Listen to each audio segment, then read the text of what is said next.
Periodically, I gotta apologize for my pronunciation. If you've been following along with me, chapter 14 and 15 of Genesis, of course, there was just a ton of names that I was not very good at, and I do apologize for that. We're going to be doing Genesis 16, and I'm not sure about the names, but we're going to forge ahead again. This is Genesis chapter 16. Now Sarai, Abram's wife, had borne him no children, but she had an Egyptian maidservant named Hagar. So she said to Abram, "The Lord has kept me from having children.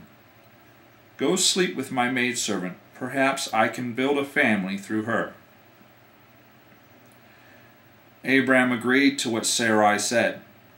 So after Abram had been living in Canaan 10 years, Sarai his wife took her Egyptian maidservant Hagar and gave her to her husband to be his wife.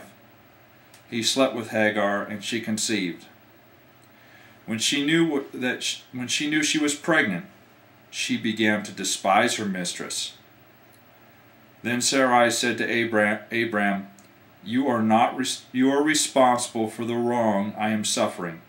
I put my servant in your arms, and now that she knows she is pregnant, she despises me. May the Lord judge between you and me." "Your servant is in your hands," Abram said. "Do with her whatever you think best." Then Sarai mistreated Hagar, so she fled from her.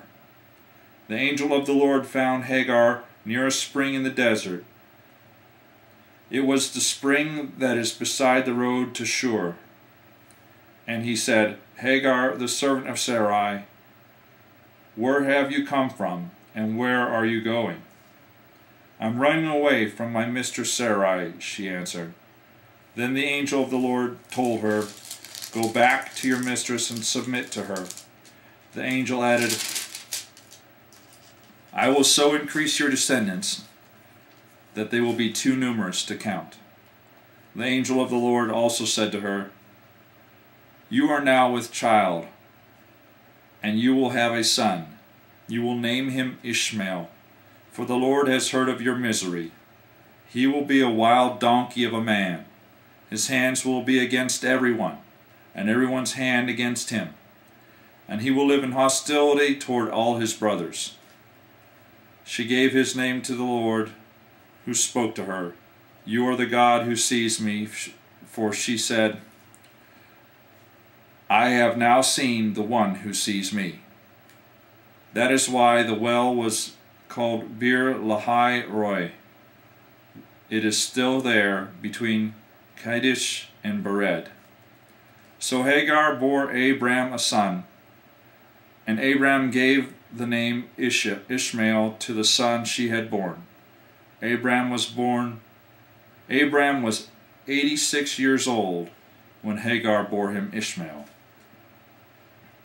That's the end of Genesis chapter 16.